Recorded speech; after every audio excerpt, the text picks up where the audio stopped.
بوی یلدا را میشنوی؟ انتهای خیابان آذر. باز هم قرار عاشقانه پاییز و زمستان. قراری طولانی به بلندای یک شب. شب عشق بازی برگ و برف. پاییز چمدان به دست ایستاده عزم رفتن دارد.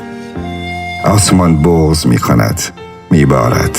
خدا هم می داند عروس فصل ها چقدر دوست داشتن نیست. دقیقه بیشتر مهلت ماندن می دهد. آخرین نگاه بارانیش را به درختان عریان می دوزد. دستی تکان می دهد.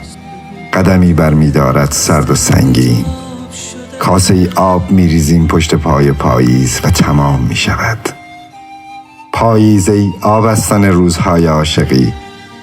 رفتنت به خیر، سفرت بی خطر.